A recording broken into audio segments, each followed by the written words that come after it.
El viernes pasado estaba caminando por una plaza comercial y llamó mi atención un nacimiento.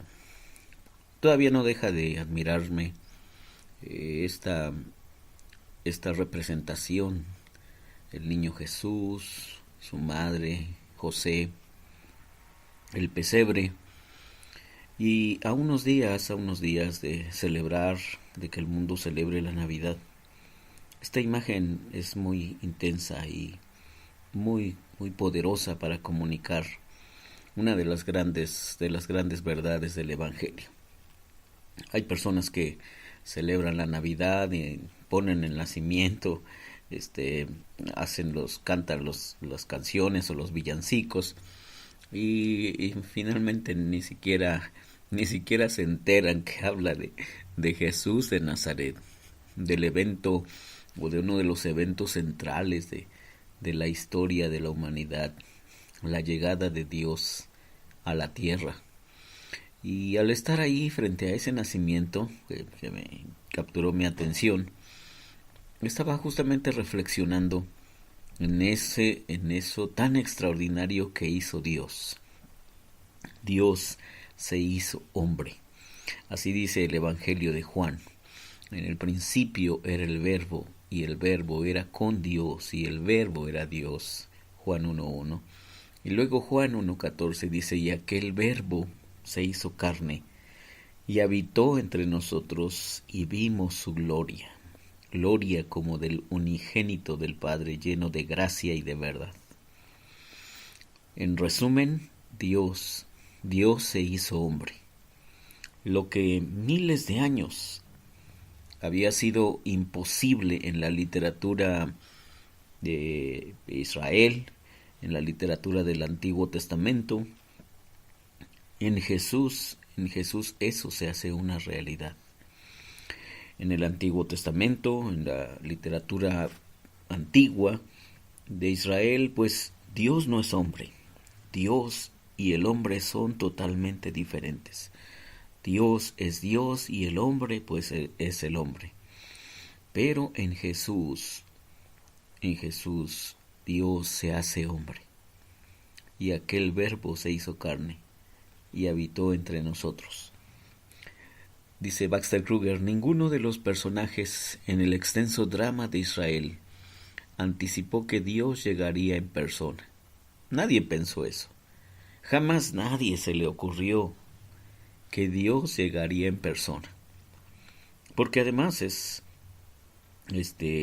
interesante que las personas hablaban de Dios, las personas reflexionaban en lo que Dios les había dado, que era su palabra o la Torá, o hablaban de Moisés como el hombre que escribió varios textos o varios libros de la Biblia, y allí se decía que Dios les había dado su revelación y les había dado su voluntad. Después vienen los profetas, toda una grande lista de profetas que siguen hablando de Dios, de que Dios desea esto de su pueblo, de que Dios desea estar con su pueblo y en fin, varias cosas que Dios pedía de la nación israelita, que es su pueblo, y que Él quería ciertas cosas de ellos. Pero nunca nadie anticipó, y menos Israel, ¿verdad? Menos el pueblo Israel, anticipó que Dios llegaría en persona. Eso estaba fuera de toda dimensión, de todo pensamiento. A nadie se le había ocurrido que un día Dios visitaría la tierra. Y Dios vendría no solo a visitarla, sino a estar con nosotros. Y no solo estar con nosotros, sino a querer comunicarnos de una forma personal su amor. Y más tarde, tú te sabes el drama de la vida de Jesús. Más tarde, Él da su vida para rescatar a la humanidad. Pero insisto, a nadie se le ocurrió. Nunca nadie anticipó que Dios llegaría en persona. Aunque eso no es del todo inconsistente con el amor del Señor de Israel, tal presencia personal no era ni siquiera un parpadeo en el radar de posibilidades del pueblo israelita. Insisto, nadie había pensado que un día ese Dios que le hablaba a su pueblo, que se manifestaba de diferentes maneras, un día llegaría a la tierra. Y lo haría de la manera más extraña. Un niño envuelto en pañales y acostado en un pesebre. Esa imagen que ves en los nacimientos en este mes por muchos lugares. Un niño envuelto en pañales, acostado en un pesebre. El Dios que vino a buscarte.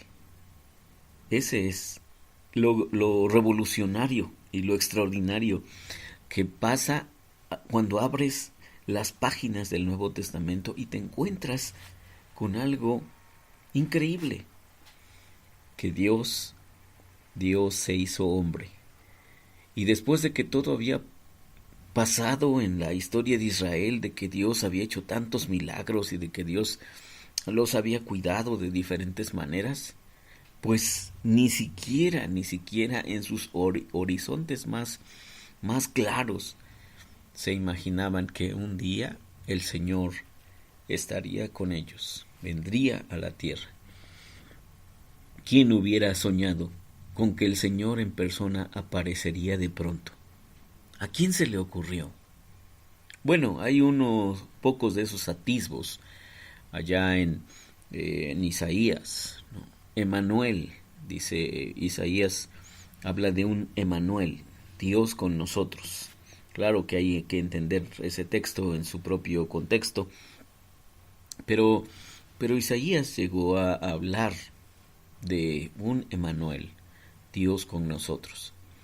Pero tú lees a los profetas, los grandes profetas, y ninguno de ellos lo dice con tanta claridad y con tanta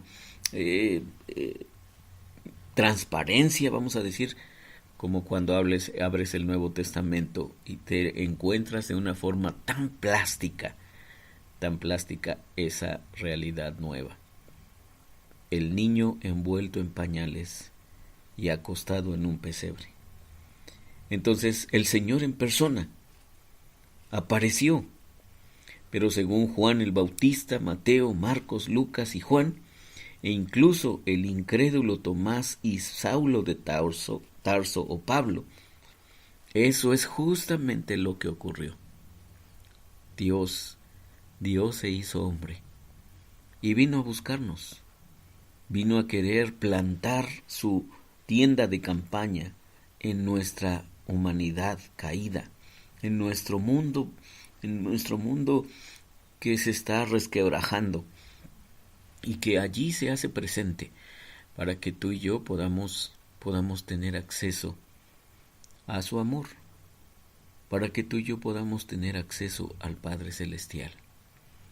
Así que en estos siguientes días que veas el nacimiento representado allí, junto a un árbol, o junto a, no sé, algún lugar, ¿verdad?, donde está la representación navideña. Acuérdate, Dios se hizo hombre, habitó entre nosotros y contemplamos su gloria como del unigénito del Padre, el único Hijo de Dios, lleno de gracia y de verdad. Insisto, según Juan el Bautista, Mateo, Marcos, Lucas, Juan, e incluso el incrédulo Tomás y Pablo, Saulo de Tarso, eso es justamente lo que ocurrió. Dios vino a la tierra, envuelto en pañales y acostado en un pesebre. En esa imagen del niño Jesús, el niño frágil, el niño con su pañalito, ¿verdad? En esa imagen está reflejado de una forma intensa y profunda la pasión de Dios por encontrarnos. Que Dios te bendiga.